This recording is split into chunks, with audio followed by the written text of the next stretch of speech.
ça, pas beaucoup de réussite offensive, un bon gardien en face, et puis un petit peu de réussite du côté angevin. Il n'y a pas le feu dans la baraque. En revanche, ils ont montré qu'ils étaient là aussi pour contrer les shoots, ils ont montré qu'ils étaient forts défensivement. Donc voilà, à nous maintenant d'analyser ça et de pouvoir rebondir pour demain soir. Ils ont été ultra réalistes en attaque alors qu'Épinal a vraiment tout essayé. Pardon, oui, réaliste, sans dire c'est le terme qui convient pour rester poli. Et effectivement, nous après derrière on n'a pas été très mordant sur certains jeux. On a eu des occasions effectivement en début de première période où c'était encore à 0-0, où on pouvait avoir un petit peu la chance de rentrer dans le match. C'est pas passé à ce moment-là. Et derrière on a couru derrière le score un petit peu bêtement, mais c'est vrai que avec le nombre d'occasions qu'on a, on pourrait rejouer ce match-là, ce ne sera jamais le même score. Malgré tout, c'est qu'un premier match, il reste 6. Exactement, si je sais pas, mais c'est qu'un premier match et on remet la vie de travail dès demain soir.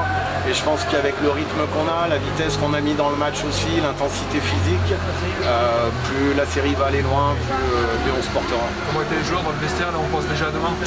Les joueurs ont forcément un petit côté d'abattement suite à ce match-là parce qu'ils savent aussi ce qui s'est passé. Ils ont eu les palets dans les crosses, ils ont eu les occasions de marquer. C'est pas rentré ce soir. On va dire qu'on a gardé les pastilles pour demain soir. Donc là, il va y avoir un petit peu d'abattement qui va durer encore 20-30 minutes. Et puis derrière, on va se remettre tranquillement au travail. Il y a les kinés qui travaillent avec les joueurs aussi. On va manger un petit bout ensemble et demain matin, on recommence à zéro. Vous avez vu qu'Elchetti avait pris un petit coup en fin de partie? Moi, j'ai pas vu.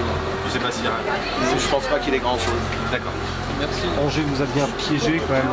Est-ce qu'ils ont fait le match parfait selon vous? Moi, je trouve pas qu'ils nous aient piégé, mais après, si vous le dites, c'est pas d'accord. Est-ce qu'ils ont fait le match parfait selon vous?